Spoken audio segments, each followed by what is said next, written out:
My father didn't just miss my wedding. He chose my brother over me again, this time in writing. I was already in my gown when my phone lit up in my hand.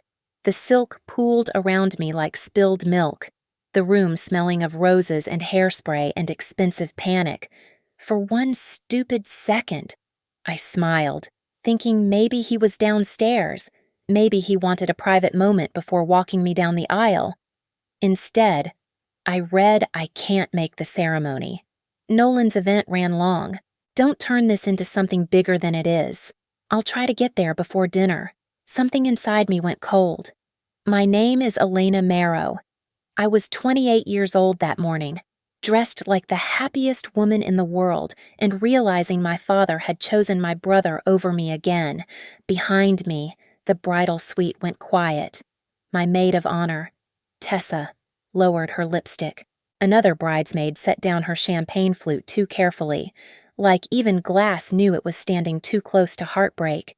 I kept staring at the screen, waiting for the words to change, for some missing line to appear, some explanation that would make me feel less disposable. None came. He had promised me, not vaguely, not in that soft, slippery way people promise things they never mean. He had looked me in the eye 3 months earlier and said, "Nothing will keep me from walking you down that aisle." But my father had always spoken with conviction right before disappointing me. I set the phone on the vanity, but the message stayed in my body. In the mirror, I saw a bride with perfect makeup and hollow eyes. For a moment, I wasn't 28 anymore. I was 17, scanning an auditorium for a man who never came, while my brother smiled somewhere in the background of my life like he had won something.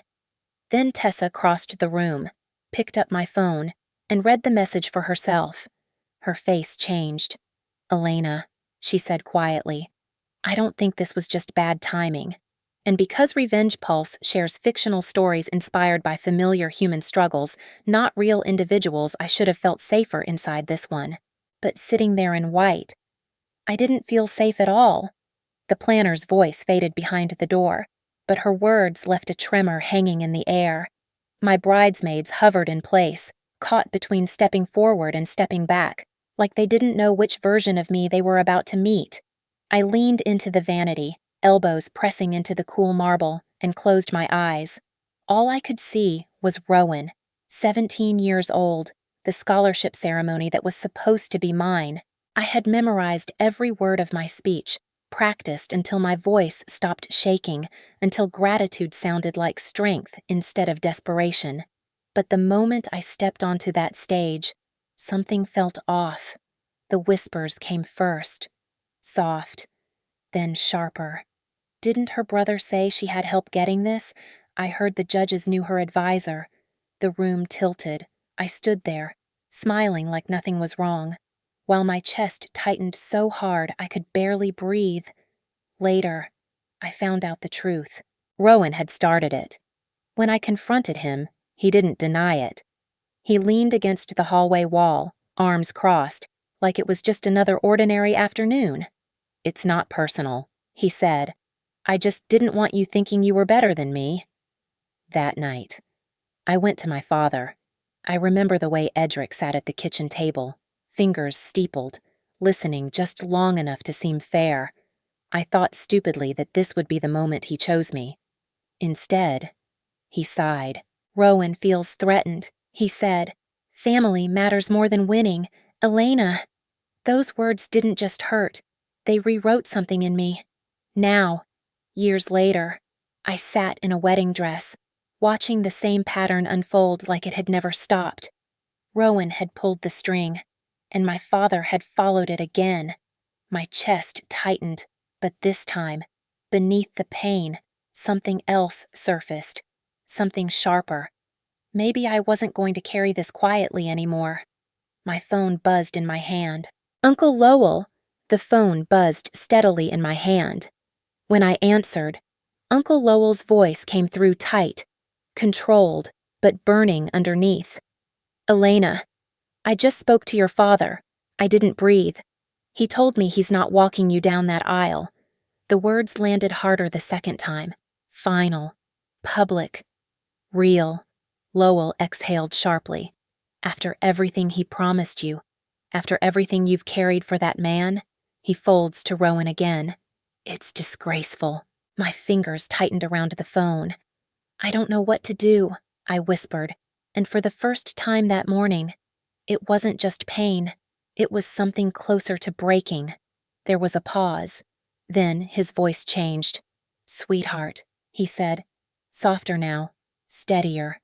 "Let me do it." I closed my eyes. "Let me walk you down that aisle." He continued, "You're not standing there alone. Not today. Not like this."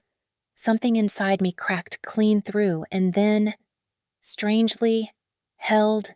"You'd really do that?" My voice barely made it out, in a heartbeat. "I'm already on my way. 20 minutes. When the call ended, the room felt different, not lighter, but anchored. Around me, my bridesmaids had shifted closer. Tessa knelt beside me, her expression tight with something she'd been holding back. "Elena, there's something you need to see."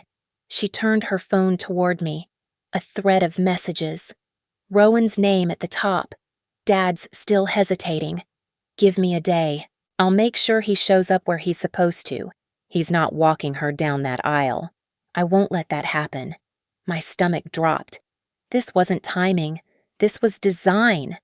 The room went quiet in a different way now, not fragile, but sharp. I looked up at my reflection, mascara slightly smudged, shoulders straighter. "He didn't miss my wedding," I said. "He chose to abandon it, and he made sure it happened."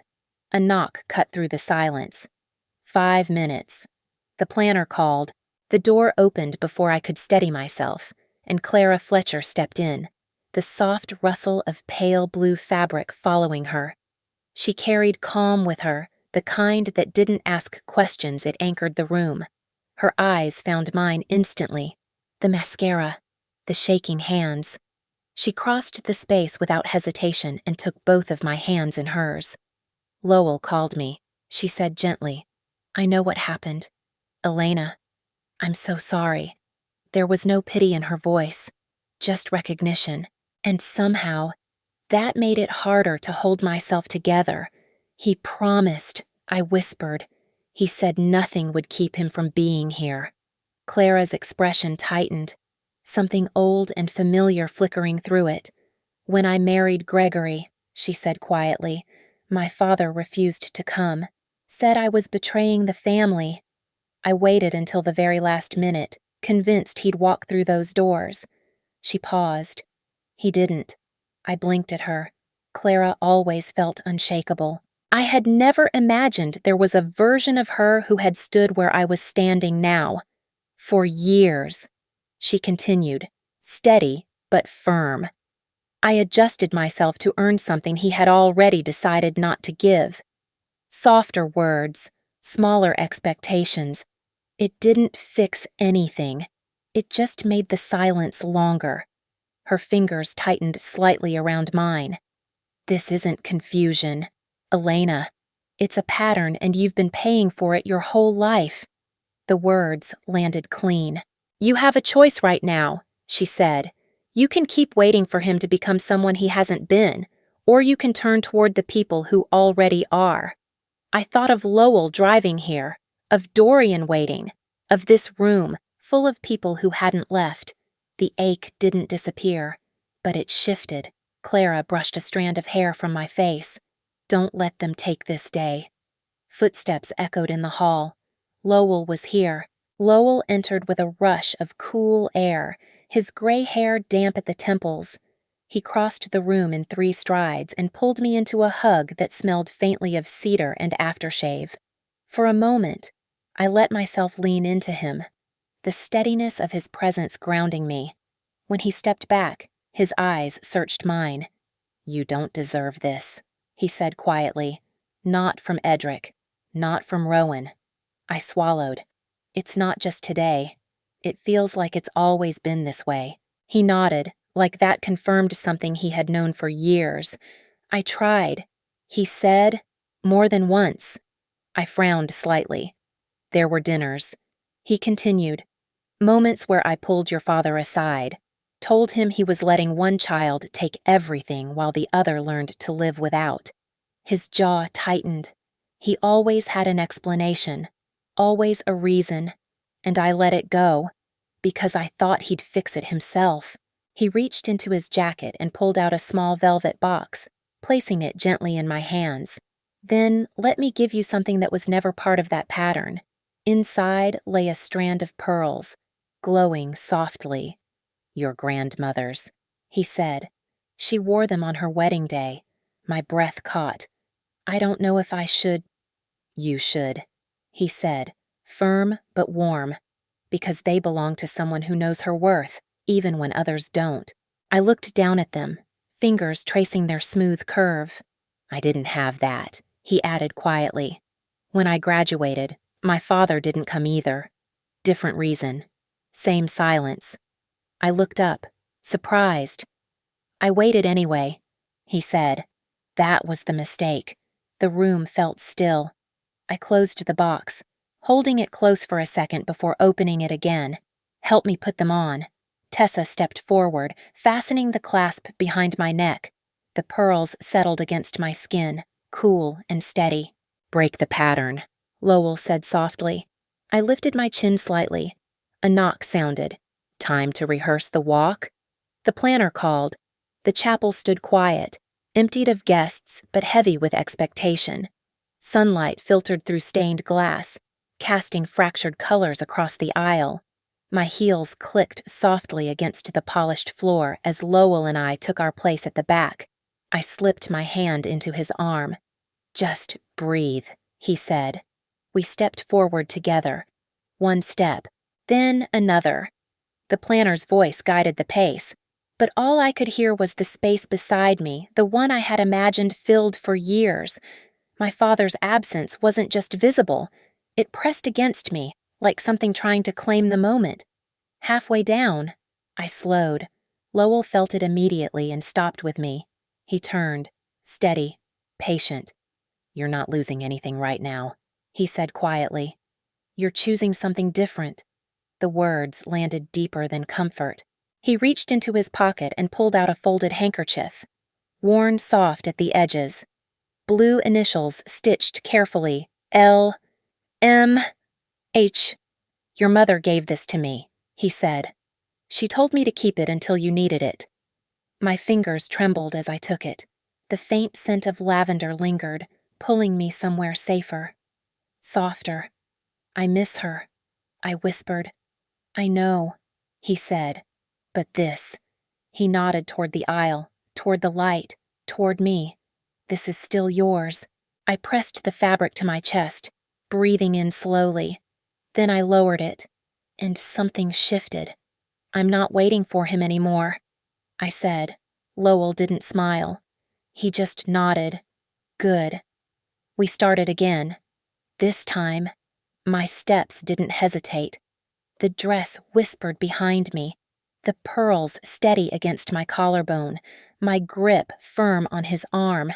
At the altar, I didn't look for the empty space. I held my ground. As we turned back, the planner gave a small approving nod. Outside, the sound of arriving guests began to rise. And for the first time that day, I was ready for them. The music began low, steady, and the chapel doors opened. Light poured in. Every head turned. I stepped forward on Lowell's arm, the pearls cool against my skin, the handkerchief folded in my palm like something sacred. For a brief second, I felt it, the shift in the room, the recognition. He's not here. A ripple moved through the guests, not loud, but visible. The space beside me spoke. My chest tightened, but then I saw Dorian, standing at the altar, still, focused, unshaken, not searching the aisle for who was missing, only for me. And just like that, something inside me steadied. I lifted my chin. Each step forward felt different now, not fragile, not uncertain, deliberate. Lowell's arm didn't replace anything. It reinforced something. I wasn't being given away. I was being walked forward by someone who chose to stand beside me. When we reached the front, the officiant met my eyes, then looked out at the room.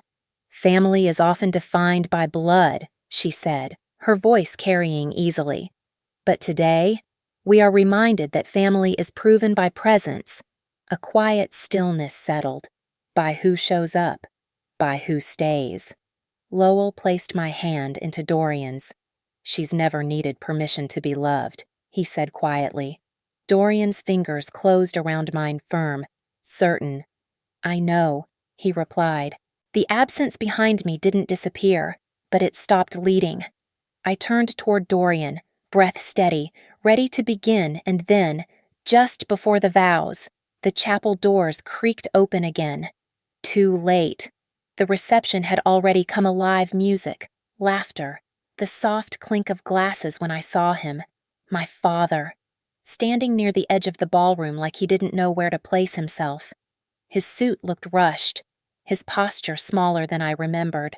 Not just late, out of place. Conversations didn't stop, but they shifted. People noticed, looked, then looked away. No one moved to greet him.